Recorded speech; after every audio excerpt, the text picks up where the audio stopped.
Olá pessoal, Olá pessoal, tudo bem com vocês? Espero que estejam todos bem.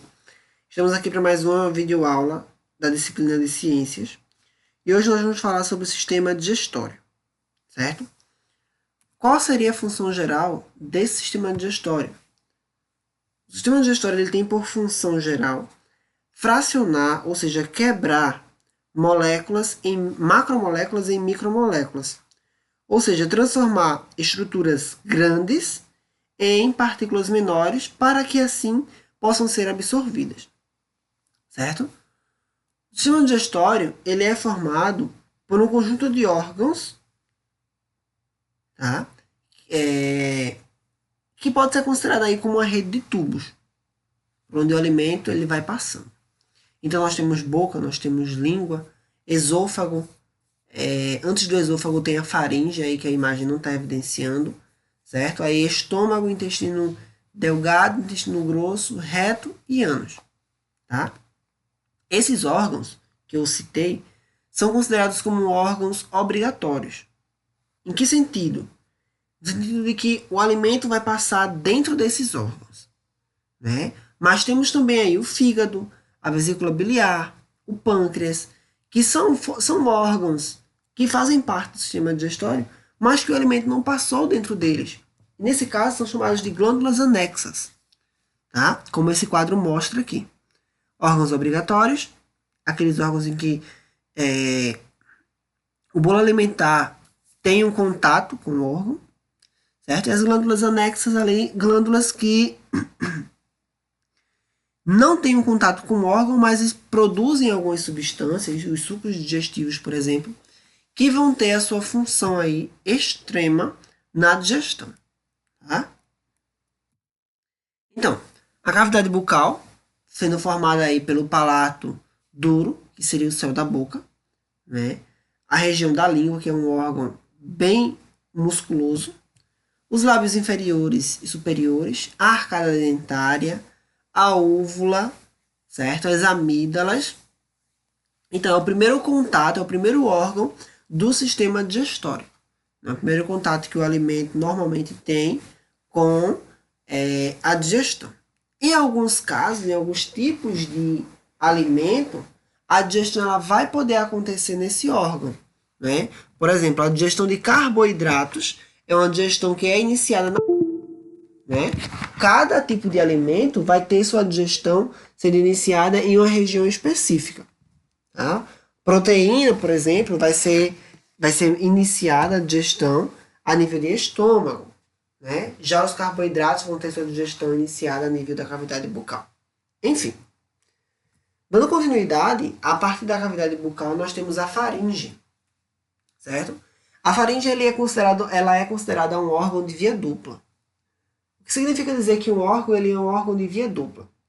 Significa dizer que por ele passam duas, né, por ser dupla, duas substâncias.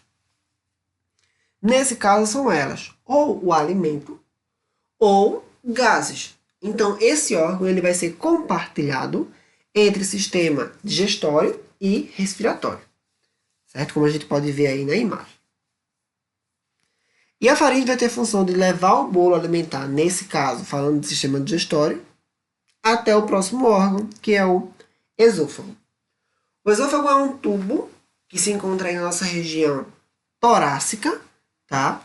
E a gente vai ter nele movimentos peristálticos, que são movimentos realizados pela musculatura do próprio órgão, que vão direcionar o alimento, que vão empurrar o alimento para o próximo órgão, que é o estômago. Tá?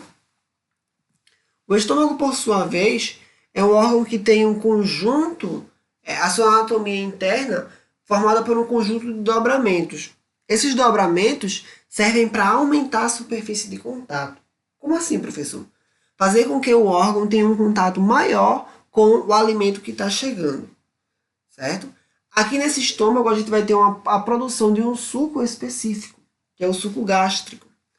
Esse suco gástrico, que é formado aí em uma grande quantidade de ácido clorídrico, certo? Esse suco gástrico vai ter a função de quebrar principalmente proteínas em partículas menores para que a gente consiga absorver, certo? nós temos aí esses esfíncter, certo? Tanto o esfíncter esofágico inferior, quanto o esfíncter pilórico, que vão funcionar como uma espécie de chave que vai abrir ou vai fechar o estômago, controlando o tempo, digamos assim, que o alimento passa dentro desse órgão para que a quebra das proteínas sejam finalizadas, certo? O intestino delgado. O intestino delgado ele é dividido em 3 partes. O duodeno, o jejuno e o íleo. Tá? O duodeno é essa região que está por aqui por trás, ó, pequenininha, que vai estar em contato com o estômago. Tá? Aqui, notem que em momento nenhum, até agora, de todos esses órgãos de boca, faringe, esôfago, estômago, eu falei de uma absorção de nutrientes. Tá? A absorção ela vai acontecer principalmente a nível de intestinos. Tá? Então, aqui no duodeno, a gente vai ter a ação dos sucos produzidos pelo pâncreas, produzido pelo fígado e pelo próprio duodeno. Tá? Então, a gente falava que o pâncreas produz um suco, certo? Que vai ajudar na digestão. O fígado também. Isso. Tanto o suco produzido pelo pâncreas, que é o suco pancreático, quanto o suco produzido pelo fígado, que é a bile, vão ser liberadas no duodeno, certo? Para a quebra de outros nutrientes. Então, a nível de jejum e de íleo, a gente vai ter a maior taxa de absorção do nosso sistema digestório, certo?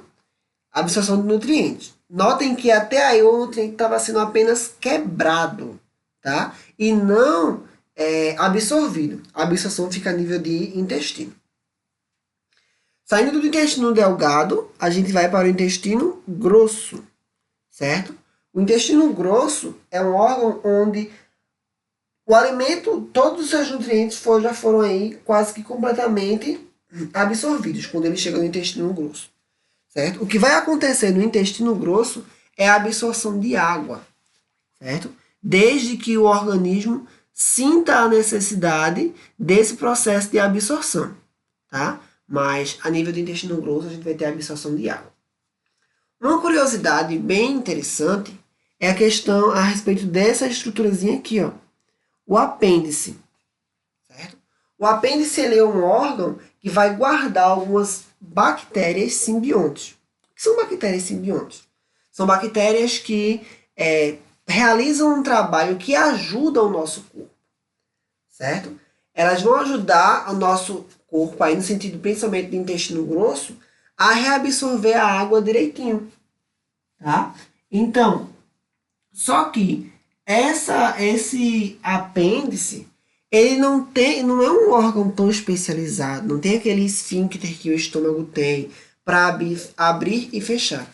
Então, por algum motivo, o bolo fecal, né, que aqui a nível do intestino grosso a gente já tem bolo fecal e não mais bolo alimentar, ele pode se depositar, ele pode cair aqui na região do apêndice.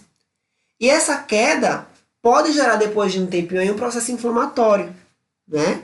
Gerando aí o que a gente conhece por apendicite, certo? E aí ocorre a necessidade de uma intervenção cirúrgica para a retirada desse apêndice, certo? Só que existe um probleminha com a retirada do apêndice, porque junto com ele vão todas as bactérias simbiontes que o nosso intestino grosso precisaria. Então, é bem comum pessoas que passaram por cirurgia de apendicectomia, né, que é a retirada do apêndice vermiforme, ou do apêndice aí, tenham constantes quadros de diarreia. Né? Por quê? Se a bactéria não está presente, a absorção de água não vai ser tão eficiente. E o que é um quadro de diarreia? São fezes, né? O indivíduo libera fezes com uma grande quantidade de água. Por quê? A água não foi absorvida. Novamente, a nível do intestino grosso. Certo? Então, é só mais uma patologia aí do sistema digestório. Tá? Então, pessoal, sobre o sistema digestório, para vocês é isso. Certo? Espero que vocês tenham compreendido direitinho. Tá? Caso não tenham compreendido, é só sinalizar, é só mandar mensagem, é só entrar em contato, que a gente vai conversando e vai sanando essas possíveis dúvidas, certo? Então, um tchau, tchau para vocês, certo? E até a próxima aula. Se cuide.